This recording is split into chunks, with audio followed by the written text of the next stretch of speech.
Hello, family, friends, and fans. I'm Fletcher Roden, and this is AKA Fender Rhodes track by track. That's right, I'm going through my albums, giving them each a sort of uh, 1 to 2 week video roundup, sort of mini series, where every day I'll do a little video about each song, and there'll be a link to the YouTube automated video of that song underneath it so that you guys can listen to the song and then, or watch the analysis and then listen to the song, whatever you like. The introductory overview webisode, which every mini series in this series has one of those. This is one of those. We'll have the link to the entire YouTube playlist under the video. You can listen to the whole album if you want. So this album is AKA Fender Rhodes. It's my rap album. In this time around 2025, I was writing and recording like crazy, and so much so that I was grouping songs into albums, like a country album, a ballads album, a jazz pop Steely Dan kind of record. And it occurred to me, since I had the time and the equipment, that I should try a rap album. And I resisted it. I'd done rap before. On my a cappella album recently released called Under the Christmas Moon, there are actually two rap songs, two rap a cappella Christmas pop songs. So put that in your Santa pipe, smoke it. So and I've done it before that. Periodically, as a songwriter, you use different techniques, things. Sometimes a song just wants a rap bridge or something. So I've done it before, and I just thought, well, why not try it? I had the time and I had the equipment, and I considered it a challenge. At first I just thought, no, that's ridiculous. But it really isn't. I mean, true, I'm not exactly the person you'd look at and say, oh, rap guy, right? But at the same time, I mean, what's Eminem but a middle-aged white guy who does raps, right? That's how I justified it. But also, if you put away the gangsta aspect, because I'm nobody's idea of a gangsta. I'm not anybody's idea of a rapper, really, but I'm certainly no gangsta. And if you take away all of the violence and the braggadocio and the chronicling of life in the streets, because I didn't grow up in the streets, and I grew up in the swimming pools. So I can't really realistically write about that world because I don't come from it. But not all rap is gangster rap. Some rap is more like romantic rap, and that's the kind of stuff I wanted to do. That sort of rap reminds me really of Barry White and Marvin Gaye and artists of the soul era, and I loved that stuff. So I just opened my mind to the fact that it's the consistencies that make it strong. It's the soul roots that make rap great, I think. Not, because there is a certain amount of misogyny and violence in some of these rap songs, but obviously I'm not a misogynist and I'm not a violent man. So the lyrics do focus mostly on love, but there are some current events in the lyrics. There's some extra romantic conflict in the lyrics, but they're really just about getting through the day and being a good person. And it's sort of a family values kind of a rap music, really. It's clean. There's no profanity in it, except the word. I don't even know if I can say this now on YouTube. Balls occurs in one of these songs. It's the only thing even close to an explicit lyric, because you don't have to be profane, really, if you're being profound. Okay, let's see. Why did I release this album now? It's true that this album actually hit the download sites in October 2025. It was written in September, and that's when recording started.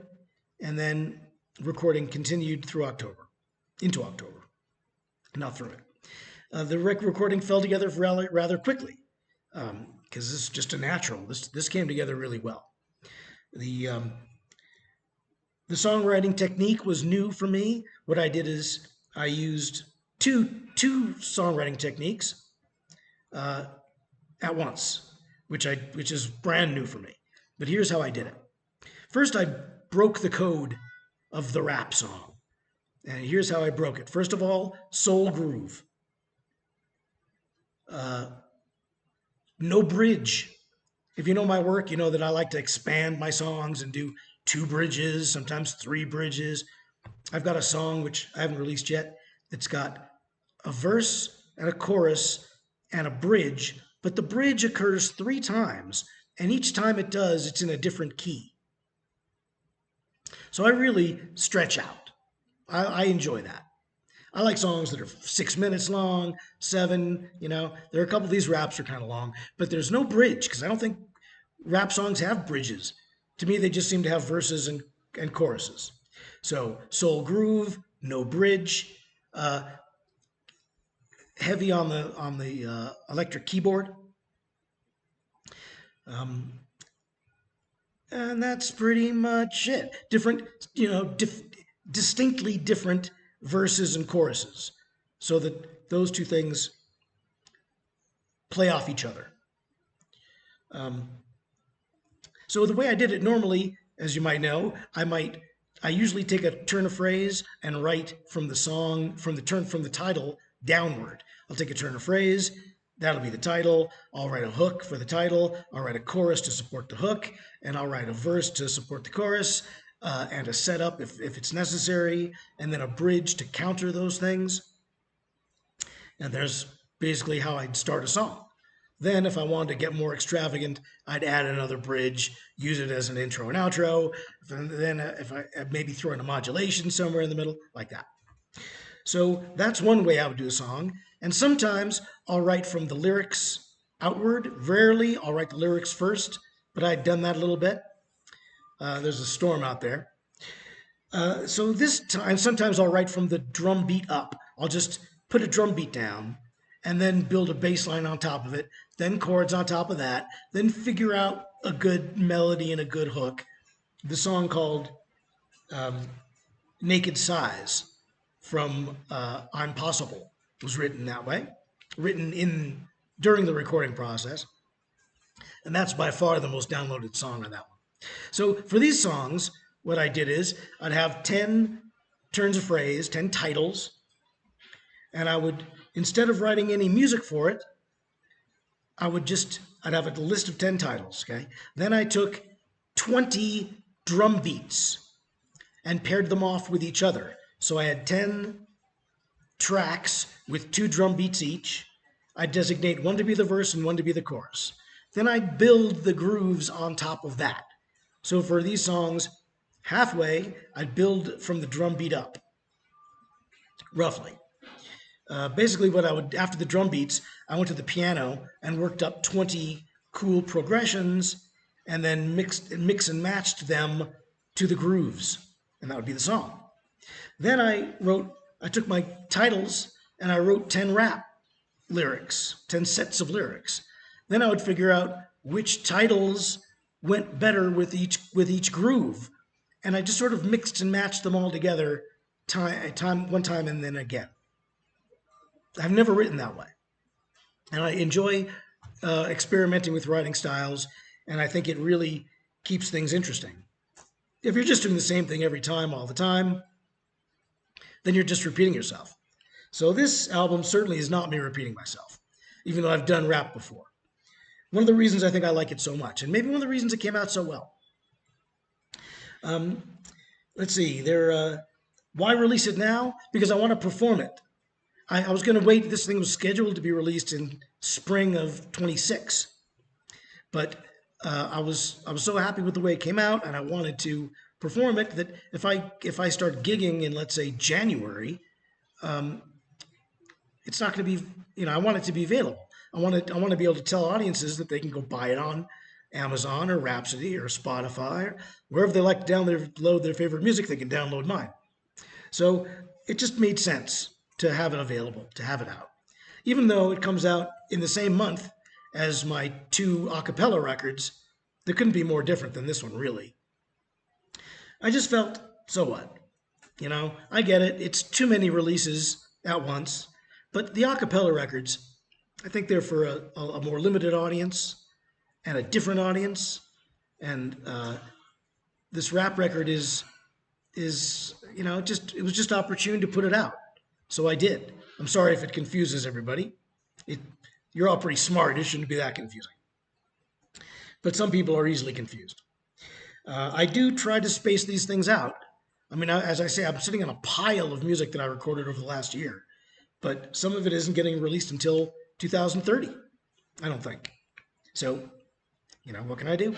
Some of the things are just going to have to wait, and I'm fine with them waiting, but this one I wanted to get out there for purposes of performing, really, which I do plan to do.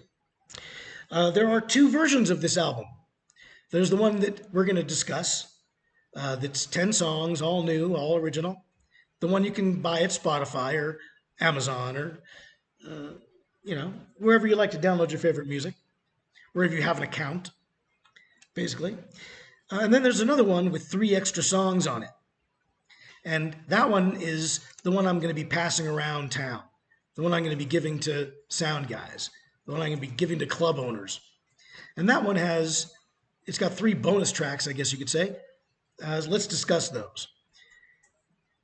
The first of the 3 tracks that are only included on the album, on the version you can get from me, is ELEANOR RIGBY, the Beatles song, which I had heard about 10 years ago or so, or maybe even more than that. I'm not sure. I heard Aretha Franklin. I heard her version of ELEANOR RIGBY for the first time, and it's nothing like my version. And it's nothing like the Beatles version. And I thought, well, maybe I should take a whack at this song. But how to do it in an interesting way. So I decided to do a rap version of it. But it wasn't really enough. So I threw in Across the Universe, which is a natural for a rap song. And, you know, a few other things. And I recorded it at the time and put it out on video. And it you know, it's just another little kooky thing I do. That people took it as for another little Fletch excursion, and that's what it was. But when I decided to do this, I thought, well, that might be a good song to bring back and perform. But I didn't have the background tracks. So I re-recorded the whole song, and I put lyrics on it, because I kind of had to in order to finish the song. And then I decided I should just perform this. And release it.